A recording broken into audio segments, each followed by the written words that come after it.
ჩვენ პატივს მივაგებთ 9 აპრილის გმირების ხსოვნას, პატივს მივაგებთ მათ გმირობას. 9 აპრილი კიდევ ერთხელ უნდა გავიხსენოთ, რომ ერთ მხრივ ეს არის თქო უდიდესი ტრაგედიის დღე, თუმცა ამასთან ერთად ეს არის დღე, რომელმაც ქვეყანას მოუტანა გაერთიანება, ქართულ ხალხს მოუტანა გაერთიანება და მოუტანა დამოუკიდებლობა ზუსტად 2 წელიწადში 9 აპრილის ტრაგედიიდან საქართველოს ოფიციალურად გამოაცხადა სახელმწიფოებრივი დამოუკიდებლობის აღდგენა. და მე მახსოვს ის დღეები, ის კვირები, ის თვეები, წლები, რამდენიმე წელი, როდესაც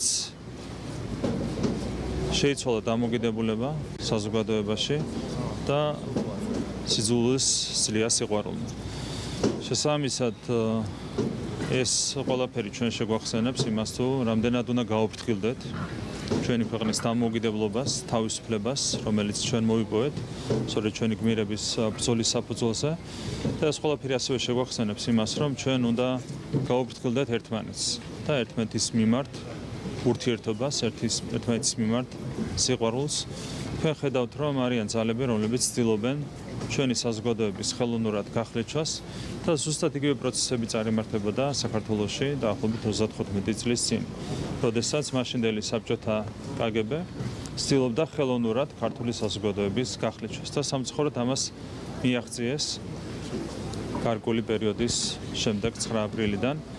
დღეს ხედავთ, რომ უკვე სხვა ძალები, მაგრამ გარე ძალები ასევე ცდილობენ ხელოვნურად გახლეჩონ ქართული საზოგადოება, დათესონ სიძულვილი და ეს ძალები, ეს უცხო ძალები მოქმედებენ ზუსტად იგივე მეთოდებით, რა მეთოდებითაც მოქმედებდა თავის დროზე საბჭოთა KGB. მე გულისხმობ ეგრეთ წოდებულ Deep States და ყველაზე სამწუხარო და დასანანი ის არის, რომ Deep State მოქმედებს ევროკავშირის და ამერიკის შეერთებული შტატების მანამდე მოქმედებდა ოფიციალური სტრუქტურების გამოყენებით. მადლობა ღმერთსა, ამ ეტაპზე ამერიკის შეერთებულ შტატებში ვითარება არის შეცვლილი, მაგრამ დღემდე ბრიუსელის ბიუროკრატია გამოიყენება იმისათვის, რომ საქართველოში ხელოვნურად დათესონ სიძულვილი. და დღევანდელი დავალებაც, რომელიც მიიღო უცხოურმა აგენტურამ, ემსახურება სწორედ საზოგადოების ხელოვნურად გახლეჩვას. არიან ადამიანები, რომლებიც ყველა თარიღს იყენებენ სიძულვილის დასათესად, საზოგადოების გასახლეჩად.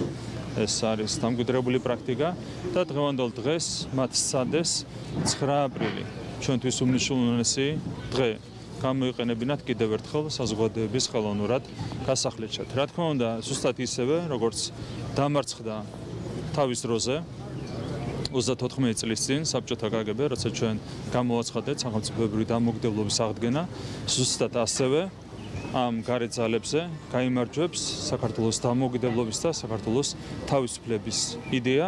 ჩვენ აუცილებლად დავამარცხებთ სიძულვილს, ჩვენ აუცილებლად გაგვაერთიანებს სიყვარული და აუცილებლად განვაგრძობთ ბრძოლას იმისათვის, რომ კიდევ უფრო მეტად განვამტკიცოთ ჩვენი ქვეყნის დამოუკიდებლობა და ჩვენი ქვეყნის თავისუფლება. ეს არის ჩვენი პასუხისმგებლობა 9 აპრილის გმირების წინაშე, ბრძოლა დამოუკიდებლობისთვის, ბრძოლა თავისუფლებისთვის და ჩვენი საერთო ოცნება, ჩვენი ქვეყნის გამთლიანება და ჩვენი პასუხისმგებლობა ასევე, რომ ყველაფერი გავაკეთოთ ჩვენი ქვეყნის ტერიტორიული მთლიანობის აღსადგენად. ეს არის პასუხისმგებლობა გმირთა სულების წინაშე. თქვენ დაპირისპირების გამწვავებას მოერიდეთ პირველი შემთხვევა, როდესაც მთავრობა არ მივიდა 9 აპრილის მემორიალთან და ნაცვლად ამისა მოვიდა სამების საკათედრო ტაძარში. რატომ მიიღეთ ეს გადაწყვეტილება? თქვენ ხედავთ, რომ გარე ძალებს აბსოლუტურად გამოცლილი აქვთ ენერგია.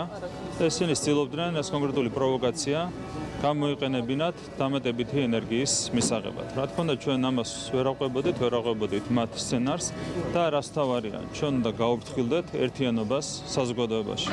ჩვენ უნდა მოვერიდოთ ნებისმიერ ისეთ ქმედებას, რომელიც გარე ძალებს მიცემს ჩვენი საზოგადოების ხელოვნურად გახლეჩვის საშუალებას.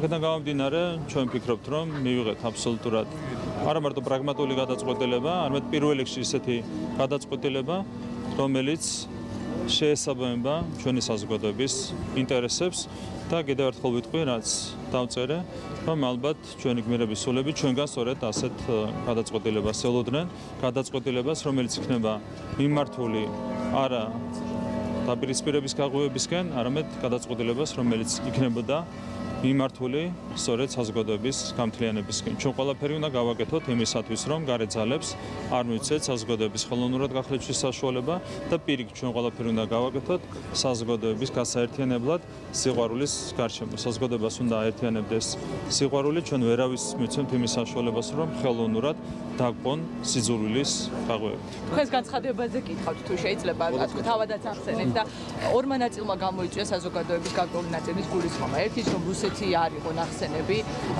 9 აპრილთან დაკავშირებულ განცხადებაში და მეორე ის რომ გარე ძალა ან რუსეთთან გათანაბრებული იყო deep state-ი როგორც თქვენ უწოდებთ ხოლმე ხშირად და ტოლობის ნიშანი იყო დასმული როგორ განმარტავთ და რა პასუხობთ ადამიანებს რომელსაც უკმარისობის განცდა გაუჩინათ თქვენმა განცხადებამ. ესეც არის სერიალი სპეკულაციები. რეალურად მე აქცენტი მქონდა პარალელზე 26 წლის წინაც მოქმედებდა გარეძალა, სხვა გარეძალა და დღესაც მოქმედებს ჩვენი ეროვნული ინტერესების წინააღმდეგ გარეძალა. რაც შეეხება ტოლობის ნიშანს. აი ზუსტადაც რომ მე ვსვავ ტოლობის ნიშანს. რომ ზუსტად ისეთივე მეთოდებით მოქმედებს დღეს deep state-ი, ახლა უკვე არა ამერიკის, მაგრამ ევროპული ბიუროკრატიის გამოყენებით, ევროპული სტრუქტურების გამოყენებით, როგორც თავის დროზე 36 წლის წინ მოქმედებდა საქართველოს ეროვნული ინტერესების წინააღმდეგ საბჭოთა KGB. მეთოდები არ შეცვლა საბჭოთა KGB-ს მეთოდებით მოქმედებს deep state-ი და რაც ყველაზე დასანანია, ამაში ის იყენებს ევროპულ ბიუროკრატიას, ეს უნდა დასრულდეს. ამასთან დაკავშირებით, რა თქმა უნდა, ჩვენ გვექნება ძალიან მკაფიო პოზიცია მომავალშიც, ყველაფერს გავაკეთებთ იმისათვის, რომ დავიცვათ ჩვენი ეროვნული ინტერესები და დავიცვათ ჩვენი საზოგადოების ინტერესები. საზოგადოების ინტერესებშია ერთიანობა და არა სიძულვილი და გახლეჩვა. ჩვენ შესაბამისად ორიენტირებული ვიქნებით სწორედ აქეთკენ, რომ არავის მივცეთ საზოგადოების ხელოვნურად გახლეჩვის საშუალება და პირიქით ჩვენ უნდა ვიზრუნოთ მაქსიმალურად საზოგადოების გაერთიანებისკენ. ჩვენ ვართ მთავრობა, ჩვენ ვართ შესაბამისად ყველას მთავრობა, ყველას ხელისუფლება და რა თქმა უნდა თითოეულ ჩვენ მოქალაქეზე უნდა ვიზრუნოთ, მათ შორის იმ ადამიანებსაც, რომლებიც გარეთ დაკვეთით სიძულვილს ხელოვნურად ესავენ ჩვენ საზოგადოებაში. ისინიც უნდა შემოაბრუნოთ ჩვენ სწორი მიმართულებით. ბატონ პრემიერო, ოპოზიციის მდგომარეობაზე ევროპის აუდიტის სასამართლოს დასმასთან დაკავშირებით მომავალში კომუნიკაცია გქონდეს პრემიერ-მინისტრთან, თქვენ გქონდათ მასთან საუბრები და შეხვედრები, როდესაც იმყოფებოდა საქართველოში და აღნიშნა რომ საქართველოში არ არის ვითარება როგორც სულთ რომ იყოს, თუმცა არც უარესია და ამიტომ ვითარების გამოსასწორებლად აპირებს ევროსაბჭოს გენერალური მდივანი თქვენთან კომუნიკაციას. რა გექნებათ სათქმელი? მე მქონდა პირადად მასთან საუბარი, როგორც მოიხსენებათ დეკემბერში და ვფიქრობ, რომ მოახლოეს დღეებში მექნება მასთან კიდევ ერთხელ საუბრის საშუალება. რა ფორმით, როგორ და რა თემებზე, ამასთან დაკავშირებით საზოგადოებას, რა თქმა უნდა, მოგვიანებით გავუსწრებთ ინფორმაციას. მე მინდა გითხოთ გარკვეული არაერთგვაროვანი დამოკიდებულება აქვს ამასთან დაკავშირებით გარკვეულ ჯგუფებს, მათ შორის ოპოზიციურ პარტიებს. ხო, ქართული ოცნებიდან კი გვესმის მკაფიო პოზიცია, რას ემსახურება ეს კანონი. ვიცით, რომ გარკვეული საფრთხეების არიდებისკენ არის ეს მიმართული, ასევე ეს არ არის შებავიწროებული არასამთავრობო ორგანიზაციებისთვის. თქვენი პოზიცია როგორი არის და როგორ პასუხობთ იმ ადამიანებს, რომლებსაც ბრალდებები აქვთ ამ კანონიდან? პრინციპში ეს იმ თემის გაგრძელება, რაზეც საუბრობდი, გრანტების მეშვეობით, გრანტების და NGO-ების მეშვეობით საქართველოში საბჭოთა მეთოდებით ცდილობენ სიძულვილის დათესვას. ეს კანონი შესაბამისად უპირისპირდება არა გრანტს როგორც ასეთს, არამედ უპირისპირდება სიძულვილს. შესაბამისად საქართველოს მთავრობა გადაამოწმებს ყველა გრანტის მიზნობრიობას და ამის მიხედვით გასცემს თანხმობას გრანტთან დაკავშირებით. ჩვენ ვერავის მივცემთ იმის საშუალებას, რომ გრანტების მეშვეობით, NGO-ების მეშვეობით საქართველოში ხელოვნურად დათესონ სიძულვილი და ხელოვნურად გახლეჩონ საზოგადოება. ეს კანონი არის ძალიან მნიშვნელოვანი წინგადადგმული ნაბიჯი იმისათვის, რომ ჩვენ წინ აღვდგეთ სიძულვილის ხელოვნურად დათესვას ჩვენ საზოგადოებაში. ევროპის აუდიტის სასამართლოს დასკვნა გახდა ცნობილი, სად დაიხარჯა 7 მილიარდი ევრო, არ არის ცნობილი რა მიზნით, რომ არასამთავრობო ორგანიზაციებისთვის გამოიყო. როგორ შეაფასებთ ამ პროცესს და ამასთან დაკავშირებით ოპოზიცია ამბობს, რომ რა ხდება ევროკავშირში, ეს დაკავშირებული არ არის საქართველოში მიმდინარე პროცესებთან, თქვენ თუ ხედავთ დაკავშირებას ამ პროცესებთან? თქვენ გახსოვთ, რომ ჩვენ ბევრი ვიბრძოლეთ NGO-ების გამჭვირვალობის და პირიქით კონკრეტული ძალები ვიბრძოდნენ გამჭვირვალობის წინააღმდეგ. ისიც იყო მარტივი. რეალურად ეს თანხები ხმარდებოდა საქართველოში რევოლუციური პროცესების გაღვივებას და ამას ყველა ხედავდა, ხო, აბსოლუტურად ყველა ხედავდა. ჩვენ სწორედ იმისათვის მივიღეთ კანონი გამჭვირვალობის შესახებ, რომ საქართველოს ეროვნულ ინტერესებს ვერავინ დაპირისპირებოდა გაუმჭვირვალე დაფინანსების მეშვეობით. ჯერ მოვისმინეთ ჩვენ ამერიკის შეერთებული შტატების ახალი ხელისუფლების აღიარება წინა ადმინისტრაციის ქმედებებთან დაკავშირებით პირდაპირ განაცხადა ახალმა ადმინისტრაციამ, რომ კონკრეტულად მაგალითად USAID-ის ნედის თანხები ხმარდებოდა რევოლუციურ პროცესებს ქვეყნის არევას სხვა სახელმწიფოებში.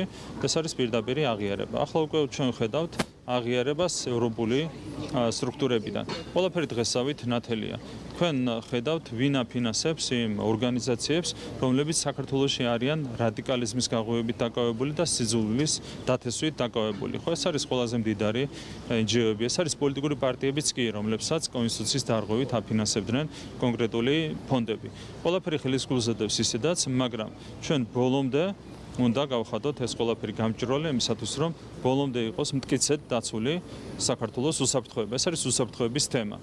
NGO-ები, გარე დაფინანსება, გამჭვირვალე დაფინანსება არავითარ შემთხვევაში არ შეიძლება გახდეს ქვეყნის არევის ინსტრუმენტი. ჩვენ ამას უპირისპირდებოდით წარსულშიც და დაუპირისპირდებით კიდევ უფრო მტკიცედ მომავალშიც. პრემიერი კითხვა მაქვს პირველი საგამოძიებო კომისიაზე, სადაც მოვისმინეთ, რომ ცეცხლის გახსნის ბრძანება მიხეილ სააკაშვილმა გასცა, ამაზე მოგვიანებით მოვისმინეთ საპარლამენტო უმრავლესობის ლიდერის განცხადება, რაზეც ფაქტჩეკი თქვა, რომ ამ გამდინარეზე მოითქვა, თუმცა თავად უეწერს, რომ ეს მანამდეც იყო ცნობილი. რა წესთან გვაქვს საქმე იმ ორგანიზაციისგან, რომლის უკანაც ვიცით ვინ დგას? ეს ფაქტჩეკს რაც შეეხება არის ნაცმოძრაობასთან, კოლექტიურ ნაცმოძრაობასთან დაკავშირებული მთავარი გამყოლბებელი, ასე ვთქვათ, ორგანიზაცია, ამიტომ საინტერესო არ არის ისინი რას ამობენ. რაც შეეხება 2008 წლის ომს. რეალურად ყველაფერი იცის ამ ომთან დაკავშირებით, ხო? ჩვენ ვაკვირდებოდით მოვლენებს, მე ძალიან კარგად მახსოვს 7 აგვისტოს ღამეც, 8 აგვისტო, როდესაც გამოცხადდა კონსტიტუციური წყობილების აღდგენა და როდესაც არზეიმით გვიცხადებდა მაშინდელი რეჟიმი იმას თუ როგორ იღებდნენ სოფელზე, როგორ იყვნენ შესული ცხინვალში და როგორ მიიწევდნენ წინ როკის გვირაბისკენ, ხო? ანუ არავითარი ასე ვთქვათ, თავდაცვის რეჟიმი მთლიანად საუბარი იყო შეტევაზე, რომელსაც ახორციელებდა რეჟიმი და შემდეგ მათ ხელი მოაწერეს რეზოლუციას, ევროსაბჭოს რეზოლუციას, სადაც პირდაპირ ჩაიწერა ეს ყველაფერი, ჩაიწერა, რომ ფართომასშტაბიანი სამხედრო მოქმედებები დაიწყო სწორედ სააკაშვილის რეჟიმმა და ასევე ჩაიწერა ის, რომ ამას მოყვა რუსეთის საპასუხო რეაქცია, მართალია გადაჭარბებული, მაგრამ საპასუხო რეაქცია. ამას ხელი მოაწერა მთელმა ევროპამ, ევროსაბჭოს წევრმა პრაქტიკულად ყველა ქვეყანამ და ამას რაც ყველაზე გასაოცარია, ხელი მოაწერა სააკაშვილის რეჟიმმა, ასევე ეგრეთ წოდებულმა ოპოზიციამ, დღევანდელი ეგრეთ წოდებული ჟურნალისტის გიორგი თარგამაძის სახით. თქვენ ხედავთ, რასთან გვაქვს ჩვენ საქმე. რაც გააკეთეს იმაზე საბოლოო ჯამში ხელი მოაწერეს, ეს არის უდიდესი დანაშაული. მიუხედავად იმისა, რომ უამრავი დანაშაული აქვს შადენილი სააკაშვილის რეჟიმს, ეს არის მაინც ყველაზე დიდი დანაშაული, რაც სააკაშვილის რეჟიმმა ჩაიდინა საკუთარი ქვეყნის და საკუთარი ხალხის წინააღმდეგ. და რა თქმა უნდა, ეს არ უნდა დარჩეს შეფასების გარეშე. როგორც კი ასეთი დანაშაულს დატოვებს შეფასების გარეშე, მაშინვე გრჩება რისკი საომავლო. და თქვენ ხედავდით, რომ გასული 3 წლის განმავლობაში სწორედ იგივე ძალების მეშვეობით სურდათ კონკრეტულ ძალებს საქართველოში მეორე ფრონტის გაღვივება.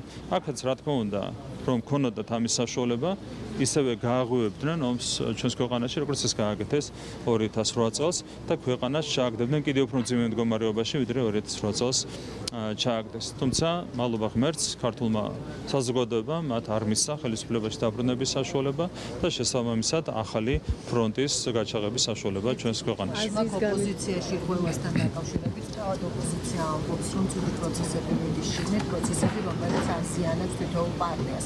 რატომ მივიდნენ თქვენი ოპონენტები აქამდე? იმიტომ ხომ არა, რომ არჩევნების შემდეგ დაწერილი გეგმა სისრულეში ვერ მოიყვანეს. რეალურად ისინი განადგურდნენ გარე ძალების ხელით.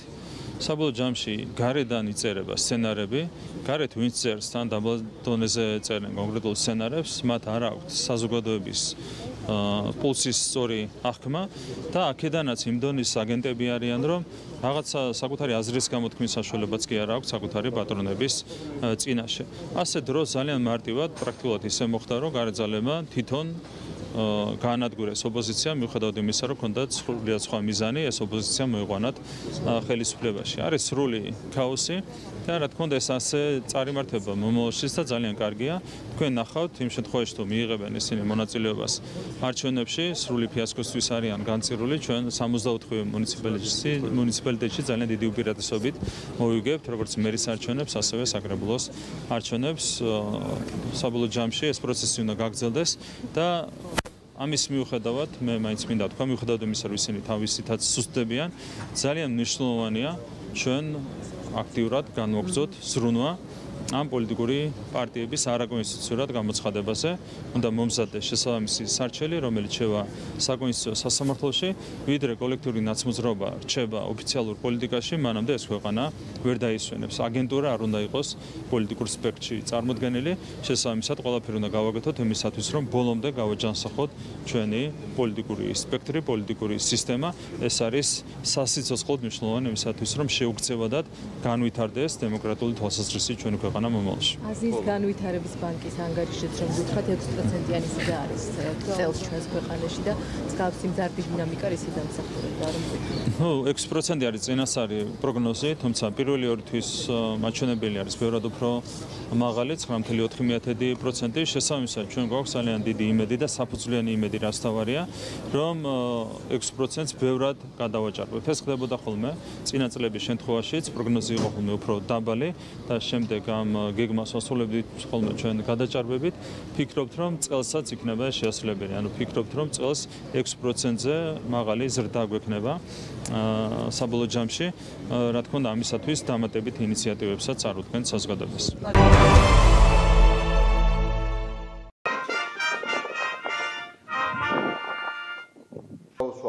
იმ თქვენს ძალიან მნიშვნელოვან ასრულებთ იმ თქვენს არაიოლ მისიას, რომელსაც ყოველდღიურად ასრულებთ.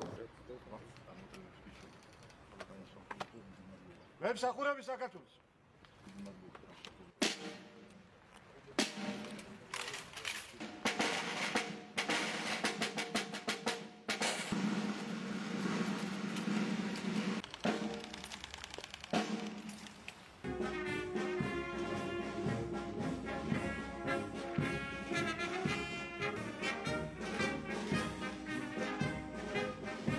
დიდი მადლობა მინდა გითხრათ ბატონებო იმისთვის, რომ თქვენ ხართ ერთ-ერთი ღირსეული და გამორჩეული ქვედანაყოფი არა მარტო ეროვნულ გვარდიაში, არამედ ზოგადად თავდაცვის ძალებში და თქვენს მიერ ყოველდღიურად შესრულებული, ყოველდღიურად გაწეული ღვაწლი ძალიან მნიშვნელოვანია ჩვენი ქვეყნისთვის, ძალიან მნიშვნელოვანია ჩვენი თავდაცვის ძალებისთვის და თქვენ ხართ კიდევ ერთხელ ერთ-ერთი განსაკუთრებული ერთ-ერთი გამორჩეული და განსაკუთრებული ქვედანაყოფი.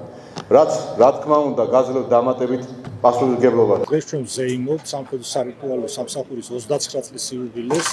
მინდა აღვნიშნო, რომ ეს არ არის მხოლოდ ციფრები, ეს არის ხანგრძლივი და რთული გზა, რომელიც ამ სამსახურმა გამლო და წარმატებით წარმოაჩინა როგორც თავდაცვის ძალები, ასევე სრულიად საქართველოს. მინდა მიულოცო ეს დღე თითოეულ რიტუალეს და უსურვო წარმატებები როგორც პირად ცხოვრებაში, ასევე კარიერაში. სულ ყველას უხარია დღევანდელი დღე იმის გულისთვის, რომ ვინც მსახურობთ აქ, წლებია სულ ყველანი მოვიდართ ამ სამსახურში და ყველას გვიამაყება, რომ ვართ საპატიო კარაულში და ვართ თავდაცვის ძალებში.